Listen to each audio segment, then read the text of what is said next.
parce que chez Bachelard, qui est un de mes philosophes de référence, il essayait de combiner ce qu'il avait appelé la topoanalyse et puis la rythmanalyse. Un autre philosophe qui m'a beaucoup inspiré, qui s'appelle Henri Lefebvre, a publié des éléments de rythmanalyse.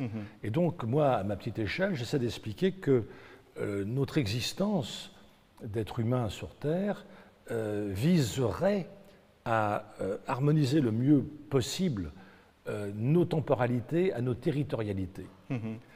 Nos territorialités sont changeantes et puis peuvent être virtuelles, imaginaires, parce que nous avons une géographie affective qui n'est pas forcément déterminée, surtout pas par une géographie physique. Et pour les territorialités, c'est la même chose. J'avais publié en 1998 un livre qui s'appelle L'art de la sieste, où j'essayais de montrer comment nous étions tous liés à notre chronobiologie, qui était entravée par les temps sociaux qu'on nous imposait, en particulier les temps scolaires, par exemple.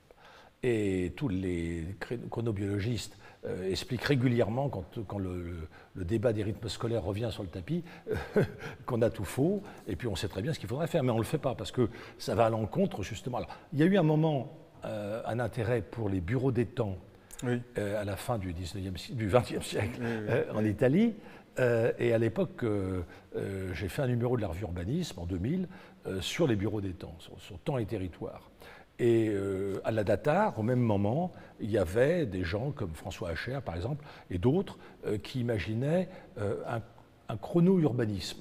Moi, j'ai lancé l'idée de ce que j'ai appelé le quotidien urbain.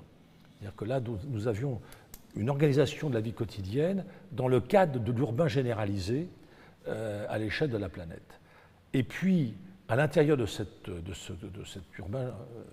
quotidien urbain, je mettais en avant la chronotopie.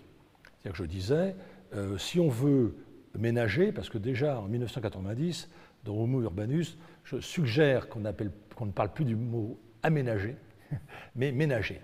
Parce que le ménagement, alors j'en faisais l'historique, c'est un verbe qui vient d'un vieux verbe français qu'on a perdu, qui est le verbe manoir. Enfin bon, je ne vais pas rentrer dans le détail, mais ça veut dire, pour le dire assez vite, ça veut dire prendre soin.